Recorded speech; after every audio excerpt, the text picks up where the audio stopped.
ہماری آج کی ویڈیو کا ٹاپک ہے دنیا میں ہر وقت گونجنے والی آواز اذان ہے۔ دنیا میں ہر وقت گونجنے والی آواز یعنی اذان کی آواز ہے۔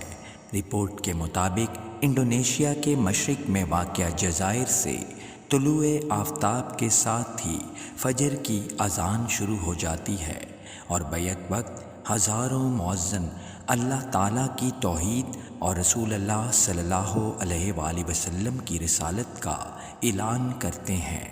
مشرقی جزائر سے یہ سلسلہ مغربی جزائر تک چلا جاتا ہے۔ 1.5 گھنٹے بعد یہ سلسلہ سماٹرا میں شروع ہو جاتا ہے اور سماٹرا کے قصبوں اور دیہاتوں میں اذانیں شروع ہونے سے پہلے ہی ملایا کی مسجد میں اذانوں کا سلسلہ شروع ہو جاتا ہے اور 1 گھنٹہ کے بعد ڈھاکہ پہنچتا ہے۔ رپورٹ کے مطابق بنگلہ دیش میں ابھی اذانیں ختم نہیں ہوتیں کہ کلکتہ سے سری لنکا تک فجر کی اذانیں شروع ہو جاتی ہیں۔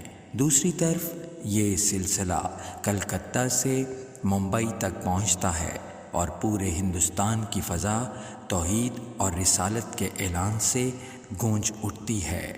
رپورٹ کے مطابق سری نگر اور سیالکوٹ میں فجر کی اذان کا وقت ایک ہی ہے۔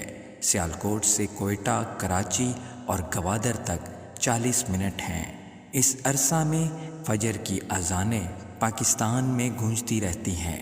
پاکستان میں یہ سلسلہ شروع ہونے سے پہلے افغانستان اور مسقط میں اذانیں شروع ہو جاتی ہیں۔ مسقط سے بغداد تک 1 گھنٹے کا فرق ہے۔ اس عرصہ میں اذانیں سعودی عرب، یمن، متحدہ عرب امارات، کویت اور عراق تک گونجتی رہتی ہیں۔ بغداد سے سکندریہ تک پھر 1 گھنٹہ فرق ہے۔ اس وقت شام، مصر، صومالیہ اور سوڈان میں اذانیں شروع ہو جاتی ہیں۔ سکندریہ سے طرابلس تک 1 گھنٹہ کا فرق ہے۔ اس عرصہ میں شمالی امریکہ، لیبیا اور تیونس میں اذانوں کا سلسلہ شروع ہو جاتا ہے۔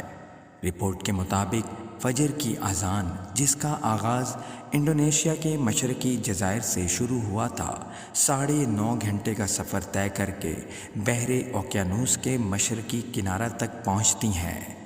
فجر کی اذان بحر اوقیانوس تک پہنچنے سے پہلے مشرقی انڈونیشیا میں ظہر کا سلسلہ شروع ہو جاتا ہے اور ڈھاکہ میں ظہر کی اذانیں شروع ہونے تک انڈونیشیا میں عصر کی اذانیں بلند ہونے لگتی ہیں۔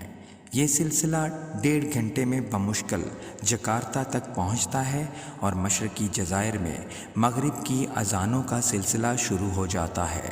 مغرب کی اذانیں بھی سیزلر سے سماٹرا تک ہی پہنچتی ہیں کہ اتنے میں انڈونیشیا کے مشرقی جزائر میں عشاء کی اذانیں شروع ہو جاتی ہیں۔ رپورٹ کے مطابق کرۂ ارض پر 1 بھی سیکنڈ ایسا نہیں گزرتا جب سینکڑوں، ہزاروں بلکہ لاکھوں مؤذن اللہ تعالیٰ کی توحید اور رسول اللہ صلی اللہ علیہ وآلہ وسلم کی رسالت کا اعلان نہ کرتے ہوں۔